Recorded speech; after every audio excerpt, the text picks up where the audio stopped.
Yo guys, how's it going? Welcome back to another video on the channel. In this afternoon, evening episode, we're going to be just kind of doing a market watch, ahead of Team of the Year nominees, whatever we're going to be getting tomorrow. We've kind of just been sitting here waiting. There really hasn't been too much, so we're going to kind of take a look at the market. We're going to see how it's going to go heading into the weekend, and we're going to kind of predict that we're going to get Team of the Year nominees eventually soon.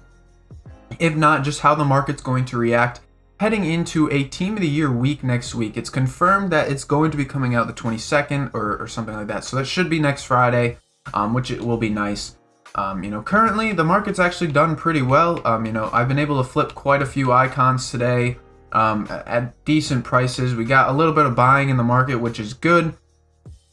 But we're kind of looking at a time where there's still uncertainty. The market isn't shooting up, but it has done fairly well this afternoon. All we really got was marquee matchups and a little bit of content. We can take a look at that, kind of see how it reacts. Really, what's been happening lately is we're seeing a lot of low budget methods really start to take off. And with the content that we've been getting, low budget methods are insanely good. So today we did get Tavernier. Finally, this guy did deserve it. He's only an 83 and an 85 squad, both requiring informs. Personally, I think he's a really good SBC. I've seen a few people saying he's expensive. I feel like every SBC we get, we call the guy expensive. I think he's really good. He's got really, really good stats. The only thing I'm not a huge fan of is that defensive awareness at 74. But, with a player who, he's coming in at about 170k. Yes, he's a little expensive, I guess, being that he doesn't have superb links. But when you take into account the fact that this guy has had multiple upgrades already, he's likely going to get even more. Rangers are 2 wins away actually from, I guess, upgrading, as apparently the upgrades start from the beginning of the promo dropping. So technically he only needs 2 wins, I heard. And not to mention, you look at a card like Trent Alexander-Arnold, this team of the group stage, which is probably, I say, worse than this card, is 140k at the moment on Xbox. I'm starting to think that this card probably is good. 2 upgrades, he's definitely going to be way worth it. And we still have half the season to go. So I am a big fan of this card. And again, he's brought up some decent filters and stuff like that. We also got marquee matchups today. I'm not sure if it'll pop up right away. But still, not a terrible marquee matchups indeed. We have a ton of player picks, tons of upgrades. We got 86 plus 1 marquee matchups. I mean, we have so much stuff. Fodder is going to be insanely high, especially with Team of the Year coming. We also got new League SBCs today. We got the Pro League, the Saudi League, and I believe the Dutch League was the one that came out today. Decent rewards, honestly. Going through some of these packs, I'm a fan of them. I'm not a ginormous fan of untradeable silver packs. I think that's a little ridiculous, but, regardless, these League SBCs, they're not terrible at all. Really what you're seeing is you're going to see, the bronze pack method, the silver pack method, these kind of lower budget methods, they're going to start, taking off because, all these players, Saudi, the Belgian League, Turkish League, even the top 5 leagues, getting these players from the bronze pack method is going to pay out hugely. The Saudi League, I'm kind of a fan of doing because they're so common in those bronze packs. Where you can literally just complete these really, really fast. And again, you get silvers back and stuff. So I'm a big fan of it. I think the bronze pack method is probably the way to go if you guys want to make some coins and also kind of complete these SBCs fast. Looking at them, they're 400 coins. They're not really that bad. We did get a lot of supply today, though. That's one thing I did notice. We had 100k packs out, and then we had 75ks and then 25ks.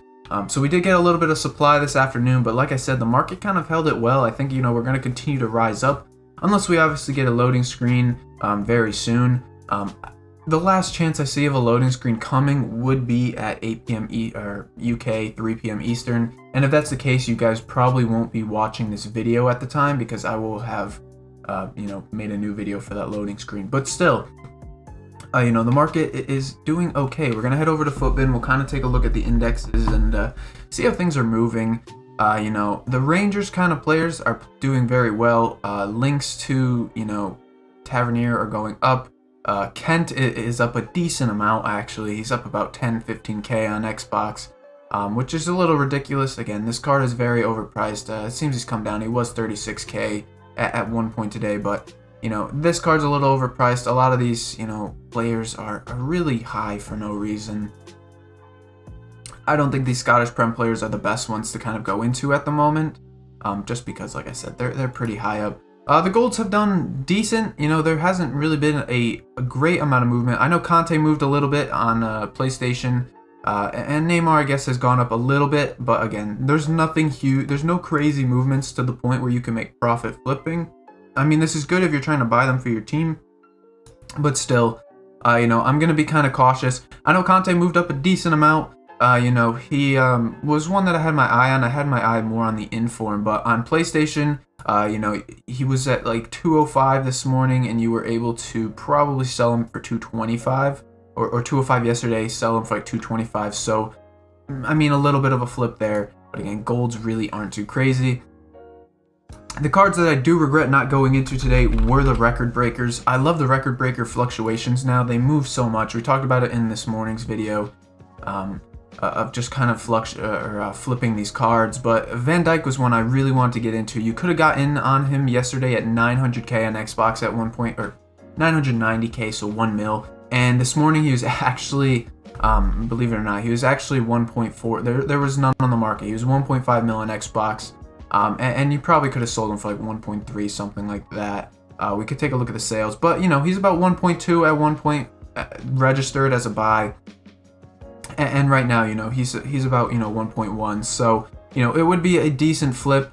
Again, we could take a look at the market sales here and just see what he did sell for. So obviously there was the really high, someone bought one for very, very high, but you were able to probably sell him earlier this morning for, say, you know, 1.1 if you were lucky to get him off. But still, you know, pretty decent flips. These record breakers flip very well. There's something I would look into in the future because, again, these cards have a low supply, and they move quite a bit. Looking at today's you know, index, you know, we saw quite a bit of fluctuation on quite a few cards. Now it seems here that, you know, we have seen a bit of a dip on some fodder. Now this isn't, I don't like using the index 100 as an indication anymore because there's such a big gap between specials and metas now and then fodder cards. The reason why you're going to see a lot of red here today is because we lost the icon SBCs and we didn't see anything crazy come out. So this kind of cooled down some of the higher rated fodder a little bit, but again, nothing too crazy. You know, yes, it's kind of a big thing to look at here. But I don't know, this indication really isn't accurate in my opinion, just because, you know, yesterday we saw a huge rise of fodder, just due to the fact that we saw some, I forgot what, there was some good SBCs that came out yesterday. So, you know, we had this big uprising here, for SBCs that had come out, and then we lost a few today.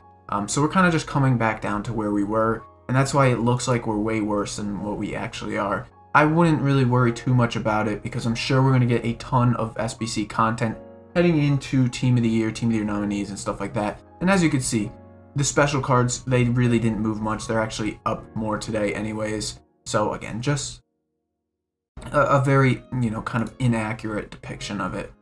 Going to the tracker, I just want to bring up the top movers from today.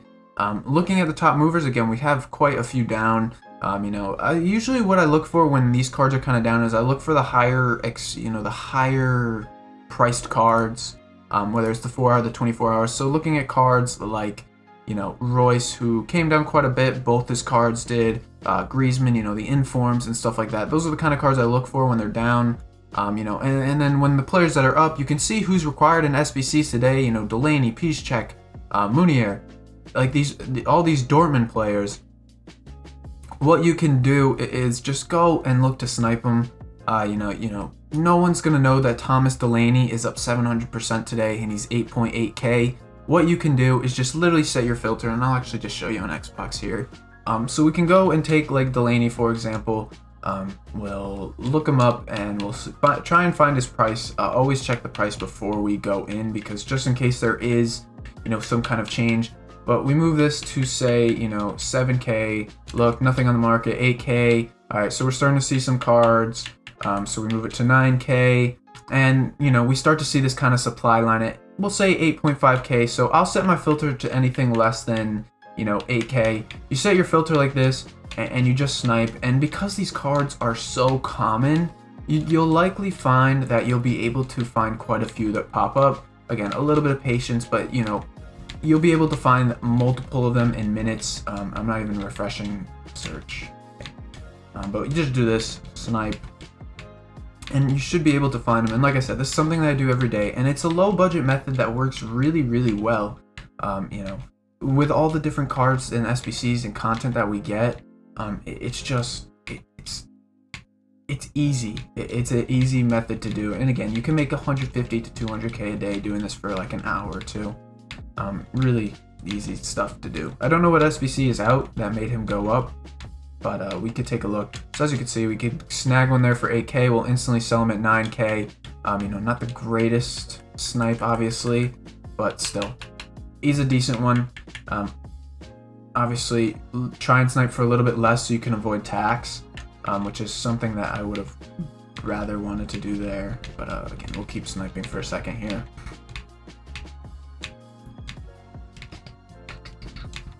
Okay, so not too much is popping up. Again, this is really good to do right at the time content drops. We are like 2 or 3 hours after content has dropped, so it does slow down a little bit, but still, just doing this on any cards, you'll be able to find some pretty decent deals.